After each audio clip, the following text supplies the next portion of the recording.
quiet Arkansas neighborhood, a young girl who was full of life, and a horrifying crime that would leave a community shaken to its core. The brutal murder of 6-year-old Jersey Bridgeman is a case that haunts the hearts of many to this day. But what made this crime so chilling was not just the brutality, but the betrayal from someone she trusted. What began as a missing persons report, within hours, turned into one of Arkansas's most heartbreaking murder cases. As the evidence unfolded, it revealed a web of deceit, darkness, and devastating loss. This is the story of Jersey Bridgeman, and how justice finally prevailed. Jersey Diane Bridgeman was just 6 years old, born and grew up in the city of Bentonville, Arkansas, a bright, cheerful child who loved to play. Her smile could light up a room. But behind that smile was a story of hardship that no child should ever endure. Jersey's short life had been anything but easy. In 2011, Jersey's father, David, and stepmother, Janet Bridgeman, were convicted after chaining Jersey to a dresser to allegedly prevent her from wandering at night and, per their statements, stop her from getting into medication.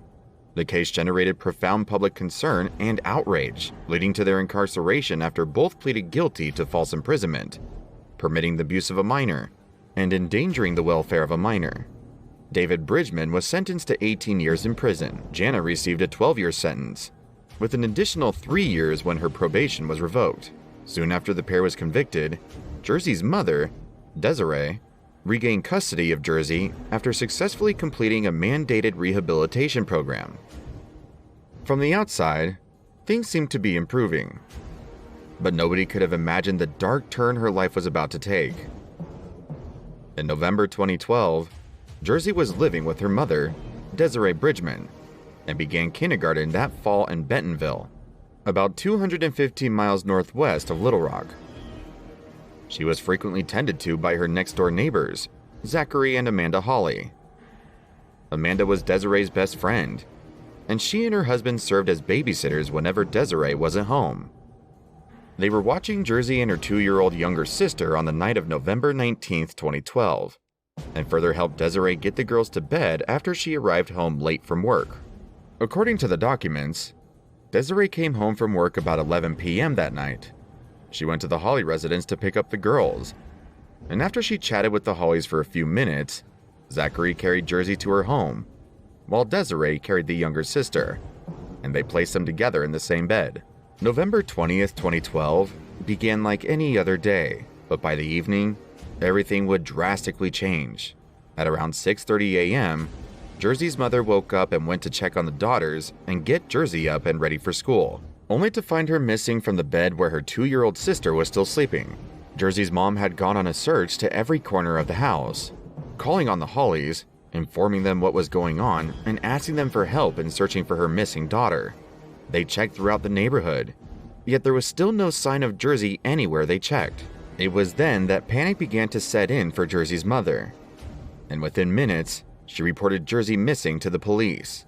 Officers arrived quickly, combing the neighborhood for any signs of the missing girl. Neighbors were questioned, and search teams were organized. But just 2 hours later, the case took a devastating turn. Less than 100 feet from Jersey's home, in a vacant house, officers made a horrifying discovery.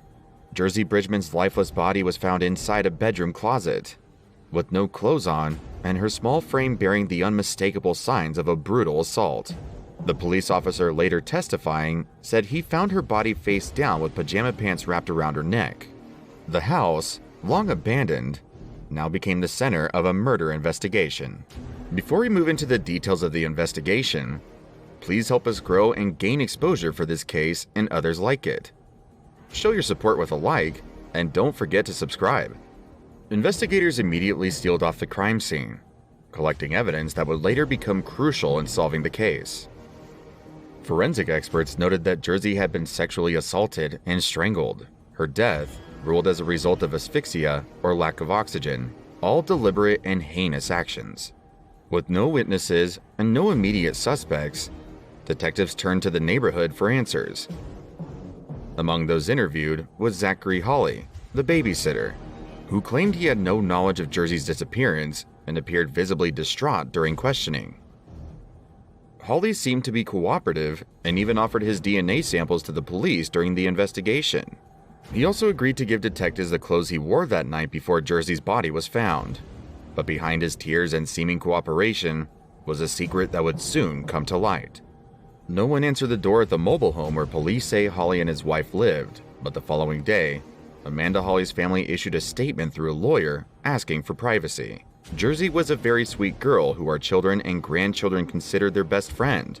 Because of this, we ask for privacy. The children in our family are not dealing well with the loss of their friend, the family said. The breakthrough in the case came when forensic analysts examined the evidence collected from Jersey's body and the crime scene.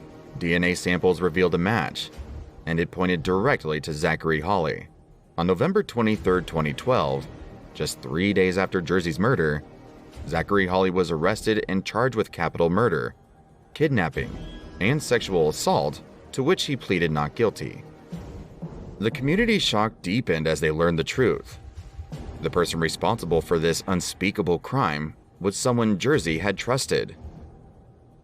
During Zachary Holly's trial, prosecutors laid out the harrowing details of the crime.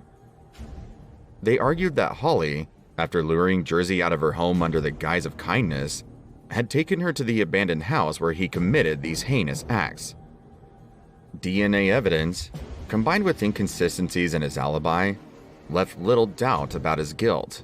On May 20, 2015, the jury found Zachary Holly guilty of all charges and with a sentence of capital punishment, as well as 2 life terms and 20 years.